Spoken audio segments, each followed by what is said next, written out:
اے اللہ عالم اسلام کی حفاظت فرما، مسلمانوں کو متحد متفق فرما۔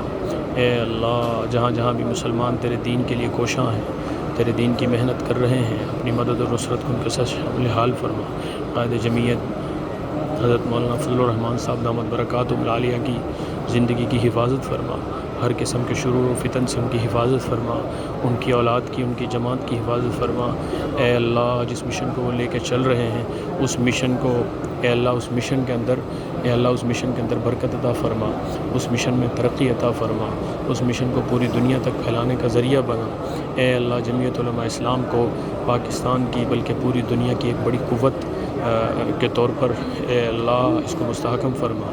اے اللہ ضلع قصور میں ہمارے جو جماعت کے علماء اکابرین کام کر رہے ہیں، مولانا عبداللطیف صاحب دامت برکاتہم، مولانا رفیق صاحب، سید ظہیر شاہ صاحب، مولانا قاری عثمان صاحب، اس طرح مولانا مختار صاحب، اور اسی طرح قاری نور شاکر صاحب، اس طرح قاری عبدالسبحان صاحب، اور اس طرح حضرت اقدس قاری جمال الدین صاحب، حاجی عبدالغنی صاحب، مولانا محمود صاحب، اللہ جو دیگر اکابرین جمعیت علماء اسلام سے وابستہ ضلع قصور میں کام کر رہے ہیں، اللہ ان کی صحت، عزت، آبرو کی حفاظت فرما، ایمان کی سلامتی کے ساتھ تقویٰ و للہیت میں برکت عطا فرما۔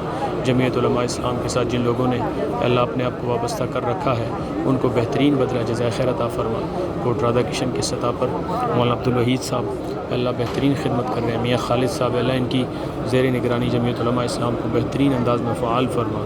اے اللہ سیاسی طور پہ ضلع قصور میں جمعیت علماء اسلام کے تمام وہ اللہ ان رکاوٹوں کو دور فرما جن کی وجہ سے آج تک جمعیت کو پھیلنے پھولنے میں رکاوٹوں کا ذریعہ رہا ہے۔ اے کریم اللہ ضلع قصور میں جمعیت علماء اسلام کو فعال فرما، ساری ضروریات کو غیبی خزانوں سے پورا فرما، سیاسی طور پہ ہم سب کو مستحکم فرما۔